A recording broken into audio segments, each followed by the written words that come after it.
বাসন্তী পুজো হোক আর নাই বা হোক, রাম মন্দির উদ্বোধনের পর থেকে এ রাজ্যে বিপুল পরিমাণে বেড়েছে রামনবমী পালন এবং পুজো। তবে ধর্মপ্রাণ নদীয়ার 12 মাসে 13 পার্বণের শান্তিপুর শহরে বহু প্রাচীনকাল থেকে হয়ে আসছে কালের দুর্গাপুজো, অর্থাৎ যা বাসন্তী নামে পরিচিত। অন্যান্য বা চৈত্র মাসে পড়লেও গতকাল পয়লা বৈশাখের দিন ছিল বাসন্তী দেবীর ষষ্ঠী, যা অশোক নামেও পরিচিত।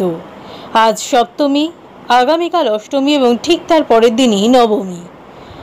সেই তিথি ধরে অকালের অর্থাৎ আশ্বিন মাসের দুর্গাপুজোর মতোই কালের অর্থাৎ বাসন্তী পুজোর নবমীর দিন হয় রামের পুজো কিংবা রাম নবমী। তবে এই নবমীতে অনুষ্ঠিত হয় দোল। শান্তিপুর হরিপুর অঞ্চলে নিমতলা, চারাবরতলা, বুড়ো বারোয়ারি সহ বেশ কয়েকটি শতবর্ষ প্রাচীন পুজো অনুষ্ঠিত হয় আজও। তবে বর্তমানে সেই সংখ্যা 3 থেকে বেড়ে হয়েছে প্রায় 35টি। আর এই উপলক্ষে সেই এলাকার দোল সমগ্র শান্তিপুর তো বটেই, জেলার বিভিন্ন প্রান্তে মানুষজন ভিড় করেন সেখানে।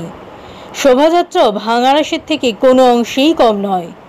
তবে তার থেকেও প্রাচীন হলো শান্তিপুরের বহু প্রাচীন বড় গোস্বামী বাড়ি, মধ্যম গোস্বামী কিংবা গোকুলচাঁদ বাড়ি, রঘুনাথ নামের রাম, হাটখোলাপাড়ার রাম সীতা মন্দির, সূত্রাগড় সূত্রধর পাড়ায় চৌরঙ্গি গমকল এলাকার মন্দির, যেখানে মহাসাড়ম্বরে পালিত হয়ে থাকে রাম নবমী।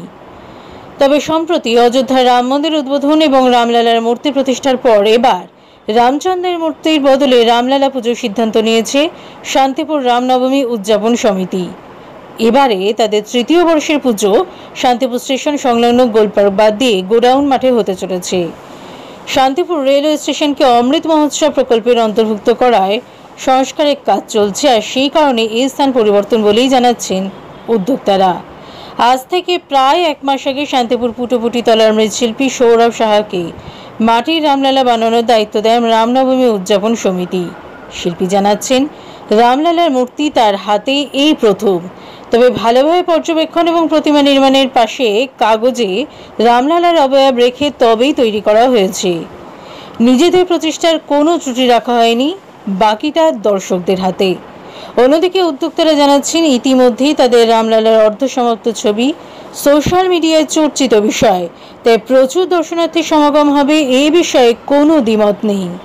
তবে নিষ্ঠা ভরে 17 এপ্রিল রামনবমীতে পুজোর পর শোভাযাত্রার দিকেও গুরুত্ব দেওয়া হয়েছে। এটি বর্ণাঢ্য শোভাযাত্রা শান্তিপুর গোডাউন মাঠ থেকে শুরু হয়ে থানার মোড়ে শেষ হবে সেই দিনেই।